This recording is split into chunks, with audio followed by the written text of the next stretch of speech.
Hi friends, welcome to our channel. Brahmamudi serial next episode లో ఏం జరగబోతోందో ఈ వీడియోలో చూసి తెలుసుకుందాం. రాజ్ కి గతం గుర్తుకు వచ్చిందా? అసలేం జరిగింది అని తెలుసుకోవడానికి ఈ వీడియోని స్కిప్ చేయకుండా ఎండ్ వరకు చూసేయండి. రాజ్ కళావతి గది బయట నుంచొని ఈ రోజంతా తాను కళావతితో టైం స్పెండ్ చేయబోతున్నాడని, ఎలాగైనా తన మనసులోని మాటని కావ్యకి చెప్పాలి అని చాలా సంతోషపడిపోతూ ఉంటాడు. అప్పుడే సీతారామయ్య రాజ్ ని పిలుస్తాడు. అప్పుడు రామ్, చెప్పండి తాతయ్య గారు అని అంటాడు. అప్పుడు సీతారామయ్య, ఏంటి రామ్, ఇంత రాత్రి అయింది, ఇంకా నువ్వు మీ ఇంటికి వెళ్ళలేదా అని అంటాడు. అప్పుడు రామ్, లేదు తాతయ్య గారు, రేపు ఆఫీస్కి వెళ్ళాలి కదా, అందుకని కళావతి గారు ఆఫీస్ విషయాల గురించి కొంచెం ట్రైనింగ్ ఇస్తానన్నారు, అందుకని ఈరోజు ఇక్కడే ఉంటున్నాను అని అంటాడు. అప్పుడు సీతారామయ్య, అలాగా, అయితే నీతో మాట్లాడాలి, ఇలా పక్కకి రా రామ్ అని అంటాడు. అప్పుడు రామ్ పక్కకి వెళ్ళి, చెప్పండి తాతయ్య గారు, ఏదో చెప్పాలి అన్నారు అని అంటాడు.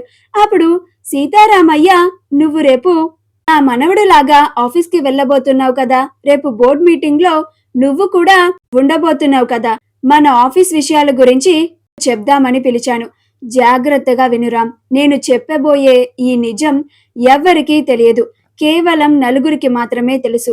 అది చేసిన వాడి కొడుకుకి, నాకు, అలాగే నా మనవడికి. ఇప్పుడు నా మనవడు లేడు కాబట్టి నా మనవడి స్థానంలో నువ్వు రేపు ఆఫీస్కి వెళ్ళబోతున్నావు కాబట్టి నిన్ను ఇలా పక్కకి పిలిచి ఈ నిజాన్ని చెప్పబోతున్నాను. ఆ సిద్ధార్థ్ మన కంపెనీలో పవర్ కోసం ఈ బోర్డ్ మీటింగ్ ని సడన్ గా అరేంజ్ చేశాడు కదా, ఆ సిద్ధార్థ్ నాన్న ఇంతకు ముందు బోర్డ్ మెంబర్ గా మన కంపెనీలో ఉండేవాడు. ఆయన ఉన్న టైంలో ఆయన జింబాబ్వే నుంచి దొంగ బంగారాన్ని తెప్పించి మన కంపెనీలో పెట్టాలి అని చూశాడు అని అంటాడు. అప్పుడు రాజ్ ఆశ్చర్యపోయి, ఏంటి తాతయ్య గారు మీరు చెప్పేది, దొంగ బంగారాన్ని మన కంపెనీలో పెట్టాలని చూశాడా, అది క్రైమ్ కదా అని అంటాడు. అప్పుడు సీతారామయ్య, అవును రామ్, అది నేను గమనించి అతన్ని బోర్డ్ మెంబర్ గా తీసేశాను. ఆ తరువాత అతని కొడుకు వచ్చి ఇప్పుడు ఎలాగైనా కంపెనీలో పవర్ ని దక్కించుకోవాలి అని ఇప్పుడు తన కొడుకు ద్వారా ప్రయత్నిస్తున్నాడు. అందుకని రేపు ఆ సిద్ధార్థ్ ముందు నువ్వు ఈ విషయాన్ని చెప్పి ఆ సిద్ధార్థకే మైండ్ పోయేలాగా చేయాలి. వాళ్ళ దృష్టిలో ఇప్పుడు నీకు గతం గుర్తులేదు అని అనుకుంటూ ఉంటారు, కానీ ఏ ఒక్కరికి తెలియని ఈ నిజం ఇది నీకు తెలిసిందంటే మాత్రం రేపు జరగబోయే బోర్డ్ మీటింగ్ లో ఇది నీకు చాలా ప్లస్ పాయింట్ అవుతుంది రామ్ అని అంటాడు. అప్పుడు రాజ్, చాలా థ్యాంక్స్ తాతయ్య గారు, రేపు నేను ఆ సిద్ధార్థ్ ముందు ఇదే మాట్లాడతాను. అప్పుడు ఆ సిద్ధార్థ్ మాట్లాడడానికి కూడా ఏమీ ఉండదు. పైగా ఈ విషయం ఇన్ని రోజులు మిగతా బోర్డ్ మెంబర్స్ కి ఎవరికీ తెలియదు కాబట్టి ఆ సిద్ధార్థ్ ఎన్ని మాటలు చెప్పినా కానీ అందరూ వింటూ వచ్చారు. ఇప్పుడు ఈ నిజం తెలిసిన తరువాత ఆ సిద్ధార్థ్ని ఏ ఒక్కరూ నమ్మరు కూడా. పైగా ఆ సిద్ధార్థ్ ఎలాంటి పాయింట్స్ ని రైజ్ చేసినా కానీ ఎవ్వరూ కూడా వాటిని ఒప్పుకోరు అని అంటాడు. అప్పుడు సీతారామయ్య, చూడు రామ్, ఇప్పుడు మన కంపెనీ ఫ్యూచర్ నీ చేతిలోనే ఉంది.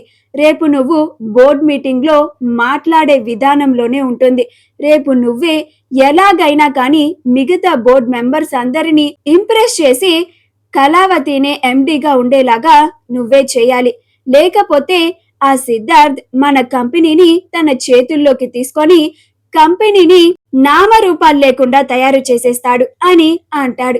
కావ్య వేసుకున్న లాంటి root wave more design add stone gold plated chain with pendant locket మీకు కూడా కావాలా? అయితే వెంటనే స్క్రీన్ మీద డిస్ప్లే అవుతున్న షాపింగ్ ఐకాన్ ని కానీ డిస్క్రిప్షన్ లో ఉన్న లింక్ ని క్లిక్ చేసి కానీ వెంటనే మీ ఆర్డర్ ని ప్లేస్ చేసుకోండి.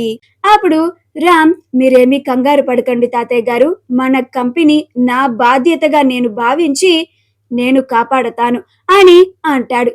అప్పుడు సీతారామయ్య, నాకు నీ మీద నమ్మకం ఉంది రామ్, అందుకే నేను ఈ రహస్యాన్ని నీకు చెప్పాను. ఇంకొక విషయం, ఈ రహస్యం ముందుగా వేరే ఎవ్వరికీ కూడా చెప్పద్దు అని అంటాడు.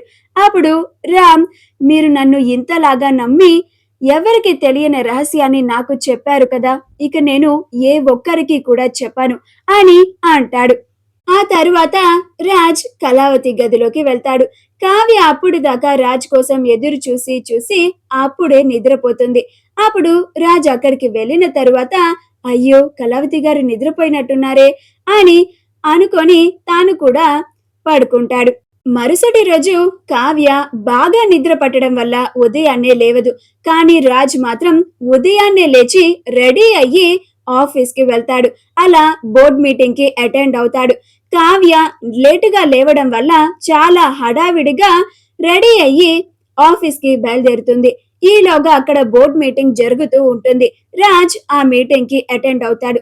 అక్కడ సిద్ధార్థ్ మాట్లాడుతూ ఉంటాడు. లాస్ట్ 6 మంత్స్ నుంచి మన కంపెనీ టర్న్ ఓవర్ పడిపోయింది. నువ్వు లాస్ట్ 6 మంత్స్ నుంచి ఆఫీస్ కి రావడం లేదు కదా రాజ్.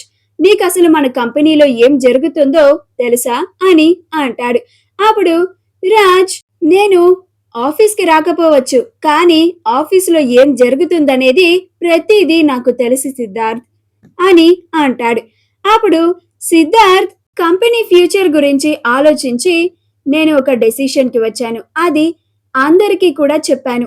ఎండిని మార్చాలనుకుంటున్నాను అని అంటాడు. అప్పుడు రాజ్, ఇప్పుడు కావ్య గారు ఎండిగా ఉన్నారు కదా, ఇప్పుడు కంపెనీకి పెద్దగా లాస్ కూడా ఏమీ రావడం లేదు. కాకపోతే ప్రాఫిట్స్ కొంచెం తక్కువగా ఉన్నాయి. దానికి ఎండిని మారుస్తారా? కొన్ని ప్రాజెక్ట్స్ ని పెంచితే సరిపోతుంది కదా అని అంటాడు. అప్పుడు సిద్ధార్థ్, నువ్వు ఇందాక అబద్ధం చెప్పావు రాజ్. నీకసలు కంపెనీలో గతంలో ఏం జరిగిందో కూడా గుర్తులేదు అని అంటాడు. అప్పుడు రాజ్, నాకు గతం గుర్తులేదని నువ్వెలా చెప్తావు అని అంటాడు. అప్పుడు సిద్ధార్థ్, అయితే కంపెనీలో గతంలో జరిగిన ఏదన్నా సంఘటన చెప్పు అని అంటాడు. అప్పుడు రాజ్, జింబాబ్వే నుంచి మీ నాన్నగారు ఈ కంపెనీలో బోర్డ్ మెంబర్ గా ఉన్నప్పుడు దొంగ బంగారాన్ని ఎవరికీ తెలియకుండా ఈ కంపెనీకి తీసుకురావాలని ప్రయత్నించారు. ఈ విషయం ఎవరికీ తెలియదు, కేవలం నలుగురికి మాత్రమే తెలుసు. ఒకటి నీకు, ఇంకొకళ్ళు మీ నాన్నగారికి, ఇంకొకళ్ళు నాకు, ఇంకొకళ్ళు మా తాతగారికి అని అంటాడు. అప్పుడే కావ్య వచ్చి ఆశ్చర్యపోతుంది. ఈయనకి ఈ విషయం ఎలా తెలిసింది? అంటే ఆయనకి గతం గుర్తుకు వచ్చేసిందా అని చాలా సంతోషపడిపోతూ ఉంటుంది. సిద్ధార్థ్ ఆ మాట వినగానే ఆశ్చర్యపోతూ ఉంటాడు. ఇదేంటి, రాజ్కి గతం గుర్తు లేదన్నారు కదా, కానీ కేవలం రాజ్కి, వాళ్ళ తాతగారికి, నాకు, మా నాన్నకి తెలిసిన ఈ రహస్యం ఇతనికి ఎలా తెలిసింది? అంటే రాజ్కి గతం గుర్తులేదని అందరి ముందు నటిస్తున్నాడా? ఇప్పుడు నేను అనవసరంగా కంపెనీ పవర్స్ కోసం ఈ రాజ్ లేడనుకొని అందరితో ఇలా బోర్డ్ మీటింగ్ ని అరేంజ్ చేయించి ఇంతకు ముందు మేం చేసిన ఫ్రాడ్ అందరి ముందు బయట పెట్టేలాగా నేనే చేసుకున్నానా? నేను తీసిన గోతులోనే నేనే పడ్డానా? ఇప్పుడు ఈ రాజ్ అందరి ముందు ఈ నిజాన్ని బయట పెట్టాడు కదా, మిగిలిన బోర్డ్ మెంబర్స్ అందరూ ఊరుకుంటారా? అందరూ నన్ను, మా నాన్నని ఎలాగైనా శిక్షించాలి అని అనుకుంటూ ఉంటారు అని కంగారు పడిపోతూ ఉంటాడు. అప్పుడు రాజ్, అంతేకాదు, ఈ ఫ్రాడ్ లో నీకు కూడా భాగం ఉందని నాకు తెలుసు అని అంటాడు. ఆ మాట వినగానే సిద్ధార్థ్ ఆశ్చర్యపోతాడు. మా వీడియో గనుక మీకు నచ్చినట్లయితే లైక్ చేయండి, షేర్ చేయండి, మా ఛానల్ ని సబ్స్క్రైబ్ చేసుకోండి. పక్కనే ఉన్న బెల్ ఐకాన్ ని క్లిక్ చేయడం మాత్రం మర్చిపోకండి.